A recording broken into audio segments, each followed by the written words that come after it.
जय श्री राम।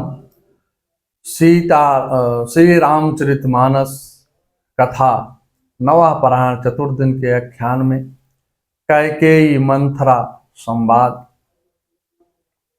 दीख मंथरा नगर बनावा, मंजुल मंगल बाजबत हवा। पूछ सिलोगन काहू छाहू, राम तिलक सुन भावुर दाहू। मंथरा ने देखा कि नगर सजाया हुआ है, सुंदर मंगलमय बधावे बज रहे हैं। उसने लोगों से पूछा कि कैसा उत्सव है, किस लिए हो रहा है। श्री रामचंद्र जी के राज तिलक की बात सुनते ही नगरवासियों ने कहा, श्री रामचंद्र जी का राज तिलक होगा। जैसे राज तिलक की बात सुनती है मंथरा, उसका हृदय जल उठा। दुर्दभी दासी मंथरा विचार करने लगे कि किस तरह यह काम रात रात में ही बिगड़ जाए। जैसे जंगल की भेलिनी शहद का छत्ता देख करके उसे तोड़ने का परिश्रम करती है, उदास होकर कैकेयी के पास गई। कैकेयी ने उदासी का कारण पूछा, तब कुछ उत्तर न दे करके लंबी लंबी सांस लेकर के आंसू गिराने लगी। रानी हंसकर कहने लगी, तू अधिक बातें बनाती है, शायद लक्ष्मण ने तुम्हें दंड दिया है। फिर भी नहीं बोली, काली नागिन की तरह फुफकार छोड़ रही थी। कैकेयी ने भयभीत होकर कहा, अरे कुछ बोलती क्यों नहीं हो। श्री रामचंद्र महाराज दशरथ, लक्ष्मण, भरत और शत्रुघ्न कुशल से तो हैं। रानी द्वारा कहे गए शब्दों को सुनकर मंथरा के हृदय में बड़ी पीड़ा हुई। कहने लगी, हमें कौन सीख देगा, किसके बल पर मैं गाल फुलाऊंगी। रही बात कुशल की, तो राम को छोड़कर आज कोई कुशल नहीं है। महाराज राम को कल युवराज पद दे रहे हैं। अक्षयम शोहिदम देवी प्रवृत्तिम दुर्विनाशकम, रामम दशरथो राजा यौवन राज्य अभिषेक्ष्यति। हे देवी, तुम्हारे सौभाग्य से महान विनाश का कार्य आरंभ हो गया। तुम्हारे सौभाग्य के महान विनाश का कार्य आरंभ हो गया, और जिसका कोई प्रतिकार नहीं है। कल महाराज दशरथ श्री राम को युवराज पद पर आसक्त कर देंगे, बैठा देंगे। अस्यामाधे मये मग्रम दुख शोक समन्विता, दासम मानुलेचम तत्तार्थम मही गता। यह समाचार पाकर मैं दुख और शोक से व्याकुल हूँ, अगाध भय के समुद्र में डूब गई हूँ। चिंता की आग से मानो जल रही हूँ, और तुम्हारे हित की बात बताने के लिए यहाँ आई हूँ। वाल्मीकि रामायण अयोध्या कांड का सर्ग 7-20-21। मंथरा के इन शब्दों को सुनकर कैकेयी कहने लगी, हे दुष्टा, तू चुप रह। घर फोड़ी कहीं की दोबारा ऐसे कुछ कहा तो तेरी जीभ पकड़कर मैं निकलवा लूंगी। अब आपके वचनों अब के जो वचन कहे तो तेरा मुंह नुचवा लूंगी। युवराज राम होता है जिस क्षण, तुमको मैं मुंह मांगा दूंगी। तुम मुख्य अनुचरी है मेरी, इस कारण पुरस्कार यह ले। कल है त्योहार, तो हमारे घर दासी उपहार हार यह ले ले। राधे श्याम रामायण से है। कैकेयी महारानी कहने लगी, तू 3 जगह से टेढ़ी है, काने खोरे कोबरे कुटिल कुचाली है जान। तीय विषेख पुनचेर कही, भरत मात मुस्कान। कानों, लंगड़ों और कोबड़ों को कुटिल और कुचाली जानना चाहिए, उनमें भी स्त्री और खासकर दासी। इतना कहकर भरत जी की माता कैकेयी मुस्कुरा दे। प्रियवादनिम शिखदानी तो ही, सपनों तो पर कोपिन मोही। सुदिन सुमंगल दायक सोई, तोर का पुरजी दिन सोई होई। फिर बोली, हे प्रिय वचन कहने वाली मंथरा, मैंने तुमको यह सीख दी है, शिक्षा के लिए इतनी बात कही। मुझे तुझ पर स्वप्न में भी क्रोध नहीं होता है। सुंदर मंगलदायक शुभ दिन वही होगा जिस दिन तेरा कहना सत्य होगा। श्री राम का राजा तिलक होगा। कैकेयी कहने लगी, अरे मंथरा, श्री राम के लिए सभी माताएं समान हैं, मुझ पर अधिक प्रेम करते हैं। रही बात युवराज पद की, तो सूर्य वंश में बड़ा भाई ही राजा होता है। तुझे भरत की सौगंध है, सच सच बता, इस खुशी के समय तुम्हें विषाद कैसे हो रहा है, दुख कैसे हो रहा है। मंथरा बोली, मैं अब ठकुर सुहाती बातें किया करूंगी, जो तुमको अच्छी लगे वही बातें मैं हमेशा करूंगी, या हमेशा शांत ही रहूंगी, मौन ही रहूंगी।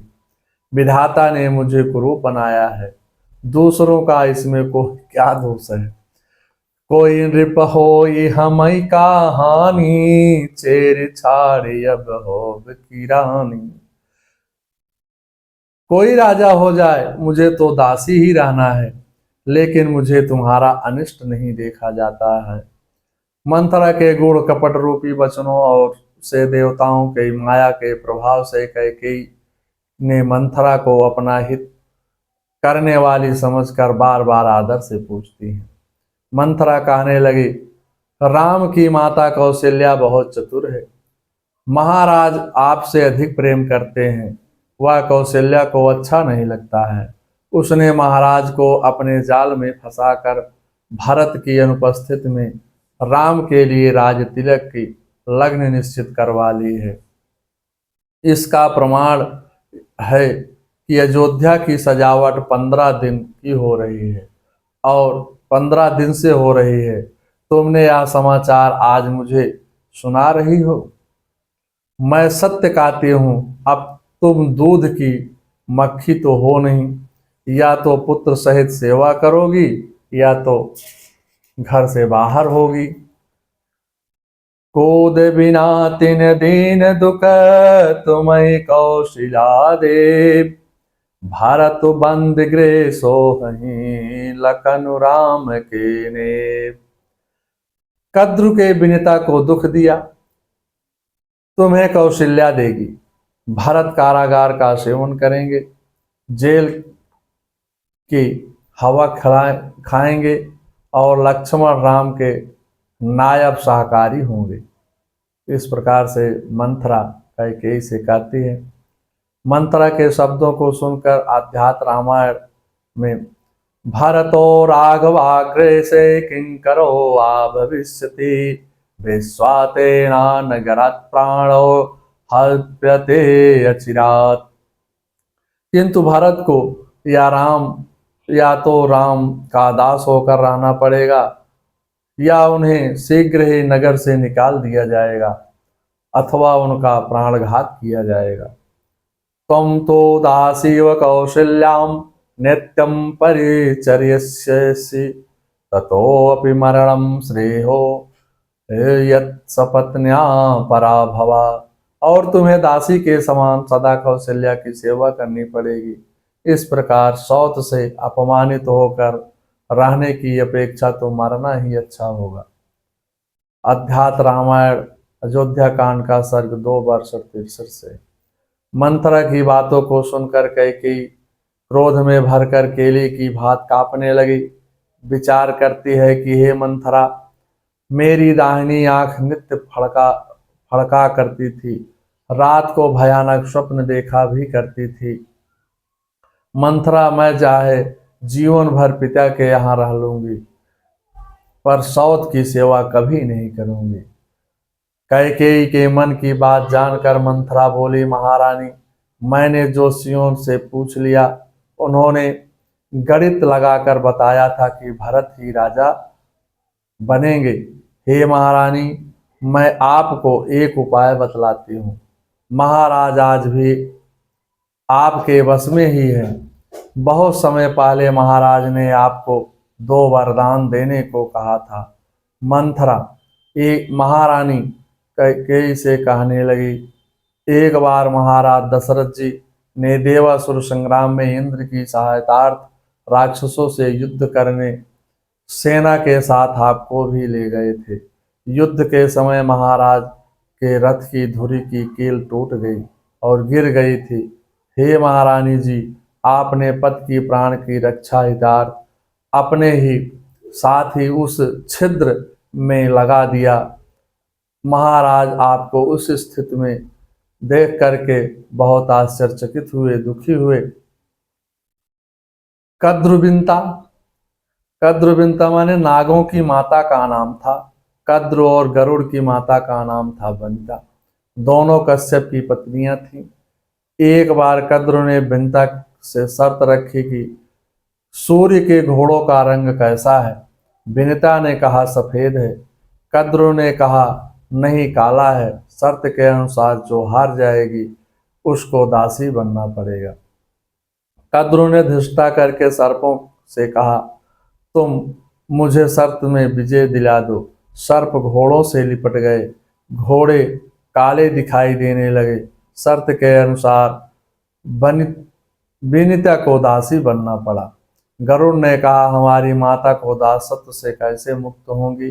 सर्पों ने कहा अमृत ला दो, माँ को मुक्त मिल जाएगी। गरुड़ ने अमृत कलश लाकर कुशों पर रख दिया। सर्प स्नान करने चले गए। उसी समय इंद्र आकर के उस अमृत कलश को उठा ले गया, लेकिन वनिता को दासत्व से मुक्त मिल गई थी। आश्चर्यं परमं लेभे तं मालिंगं मुदाविनं वेकीडं वेशयतो मनस वांछित वरदो हास्यम। तुम्हें ऐसी स्थिति में देख करके उन्हें आश्चर्यचकित हुआ। औरत प्रसन्नता से तुम्हें गले लगा करके वह बोले मैं तुम्हें वर देना चाहता हूं। तुम्हें जो इच्छा हो उसे मांग लो। वरद्वयं व्रीडिस्वं तमेस्य राजा वरदास्यं तमोक्तं वरदो रास्यादिदत्तं वरं द्वयम्। तब जो है इस समय तुम दो बार मांग सकते हो। राजा ने इस प्रकार कहने पर तुमने कहा हे राजन, यदि आप प्रसन्नता पूर्वक मुझे वर देना चाहते हैं। मंथरा कहने लगी उसी समय तुमने यह कह दिया था कि जब मैं चाहूंगी उस वर को मांग लूंगी। हे महारानी जी, आज उन दो वरदानों को मांगने का समय आ गया है। तो चायाचनस्य भरतारं भरतस्याभिषेचनं प्रभावजनं च रामस्य वर्षाणि च चतुर्दश। तुम उन दोनों वरों को अपने स्वामी से मांगो। एक वर के द्वारा भरत का राज्याभिषेक और दूसरे के द्वारा श्री राम का 14 वर्ष का वनवास मांग लो। वाल्मीकि रामायण अयोध्या सर्ग का 9 और 20। श्री रामचरित मानस में मंथरा महारानी कैकेयी से कहती हैं दोए बरदान भोपसन थाते मांगहूँ आज चुड़ाऊँ छाती। श्रुतहि राम रामहि बनवासो देहु लेहि सब सवति सुलासो। तुम्हारे दो वरदान राजा के पास धरोहर रूप में है। आज उन्हें राजा से मांगकर अपनी छाती को ठंडा कर लो। ऐसा कुर्दिष्ट मारा मंथरा ने कि सब कुछ समाप्त होने वाला। पुत्र को राज्य और राम को वनवास दो और सौत का सारा आनंद तुम ले लो। कहना तो वचन मांगती हूँ, राजा श्री भरत लाल जी हूँ। 14 वर्षों को रामचंद्र तपति बनकर वनवासी हूँ। राधे श्याम रामायण से। मंत्रा कहने लगी अब आप उपवन में जाओ, सब काम सावधानी से करना, महाराज की बातों में मत जाना। और जब महाराज राम की सौगंध खावे तभी वरदान मांगना। इस प्रकार से मंथरा पूरी युक्ति बताकर चली गई। आज भी समाज में, गांवों में हर जगह मंथरा के रूप में अनेक स्त्रियां हैं। जिसके घर में देखती हैं कि सुख शांति है, कार्य आसानी से हो रहा है, वहां पर जाकर के तरह तरह की आग लगा देती है। लेकिन सभी को सोचना चाहिए क्या उचित है क्या अनुचित है, हमको ये कार्य करना चाहिए कि नहीं करना चाहिए, इससे हमारा अच्छा होगा कि बुरा होगा। इस प्रकार के उन कुटिलता बातों पर ध्यान नहीं देना चाहिए। विपत बीजु बरसा ऋतु चेरी, भोई भय कुमति कैकेयी केरी। पाई कपट जल अंकर जामा, बर दो दल दुख फल परिणामा। विपत्ति कला बीज है, दासी वर्षा ऋतु है। कैकेयी की कुबुद्धि उस बीज के बोने के लिए जमीन हो गई। उसमें कपट रूपी जल पाकर के अंकुर अंकुर फूट निकला, बाहर निकल आया। दोनों वरदान उस अंकुर के दो पत्ते हैं, और अंत में इसके दुख रूपी फल होगा। इस युक्त के कारण कैकेयी को भवन में चली गई, लेकिन अयोध्या में इस कुचक्र का किसी को पता नहीं। महाराज के दरबार में एक आता है एक जाता है, बड़ी भारी भीड़ हो रही है। उधर जो है सब उत्सव मना रहे हैं, और इधर मंथरा कैकेयी के दिमाग में कुटिल बात भर दी है। श्री राम जी की बाल सखा राज तिलक का समाचार सुनकर श्री राम के पास 10-5 मिलकर प्रसन्नता जताते हैं। राम जी सबको आदर और सम्मान देते हैं। श्री रामचरितमानस नवा पारायण चतुर्थ दिन का ख्यान श्री में कैकेयी मंत्रा संवाद यहाँ पर समाप्त होता है। ओम मंगलम भगवान विष्णु मंगलम गरुड़ाध्वजा मंगलम पुंडरीकाक्षाय मंगलाय तनो हरि।